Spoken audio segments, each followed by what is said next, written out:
Due to a poll that I recently did on Instagram, and yes, if you don't follow me, you should definitely follow me, at Sylvester_Productions, the same as my username.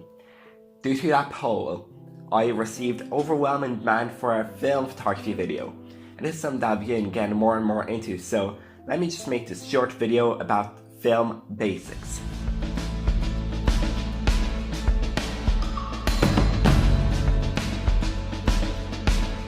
Part 1 of getting started in film photography is choosing the right camera, and you have roughly 3 or 4 categories that I will talk about. With film cameras you have so much choice, honestly. There's hundreds of different cameras from different manufacturers, different models, and you have different qualities.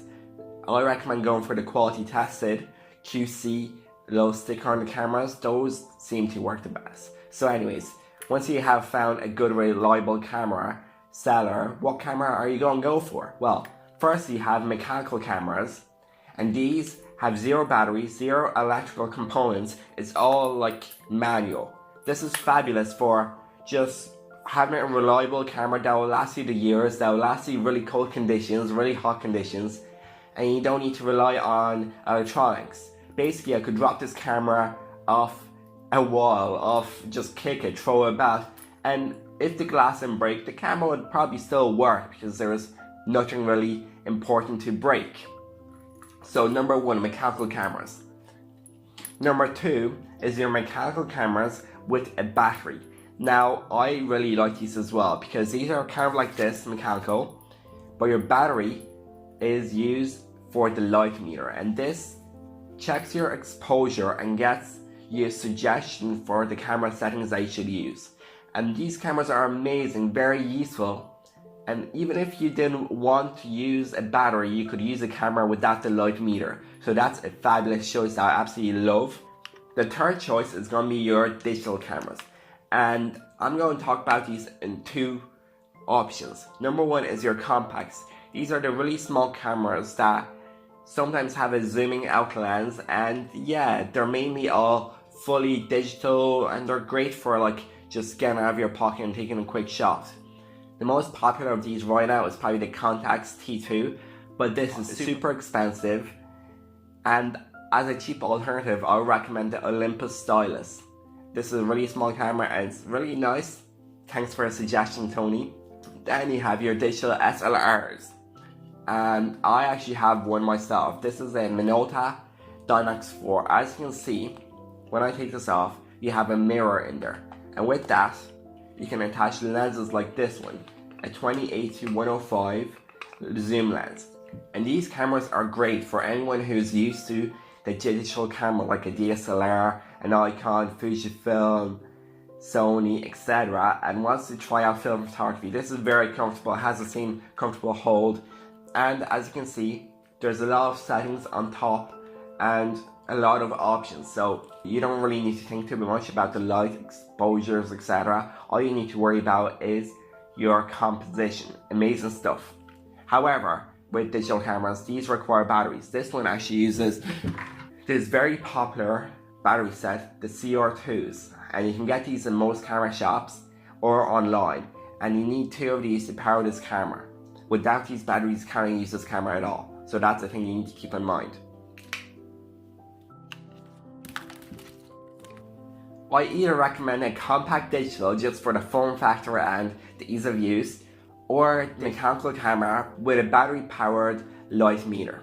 And these cameras are super popular nowadays and are very useful because they give you the whole form factor of a mechanical camera, picking your aperture, your shutter speed, etc. with a light meter which suggests the proper exposure for your film. Really nice stuff, and really takes away the stress of messing up a shot. Part 2 of film photography, and this is really important, is choosing the right film.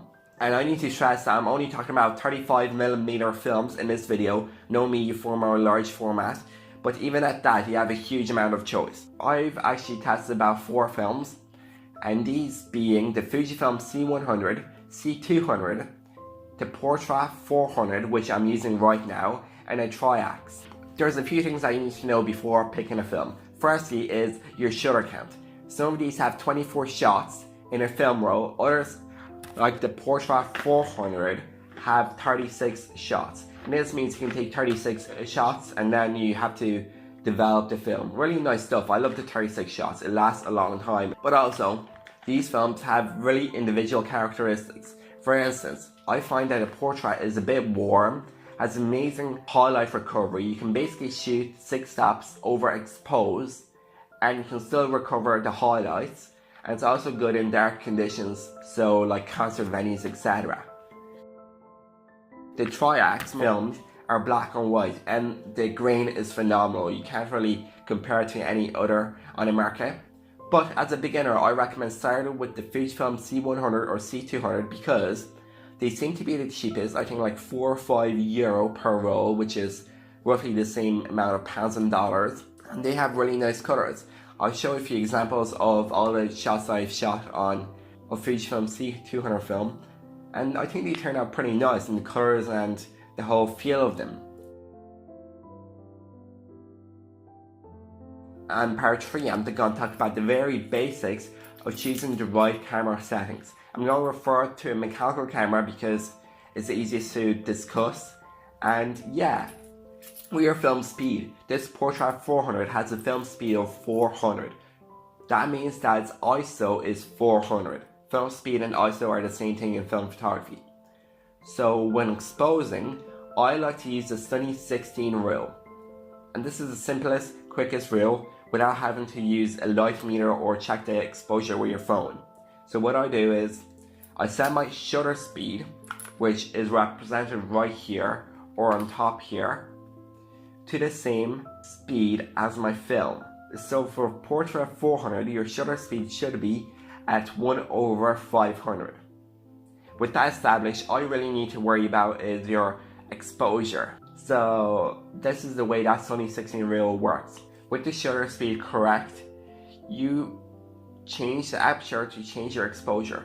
At f16, you will expose for really bright sunny conditions.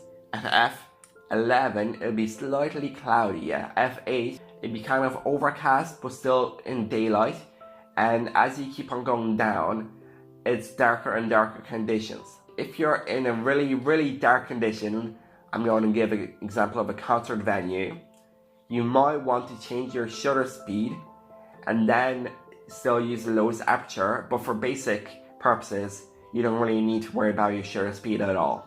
And this Sunny 16 rule is a very simple rule that I'll put up a diagram right here, and it ensures that you get nicely exposed shots, because when I was beginning myself, I realized how hard it was sometimes to expose it and how stressful it was. You were thinking of whether you should drop the shutter speed, up the aperture, etc.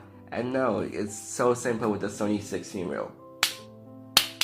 This has been my first video on film photography, talking about the camera basics, and I'm sure to make more videos about this, talking about films in particular, talking about cameras in particular, and giving you tips and tricks on how to use a camera, what settings to use in real life environment, and possibly take you behind the scenes of a real shoot. So yeah, hope you enjoyed, and come back next time because this is going to be an ongoing series.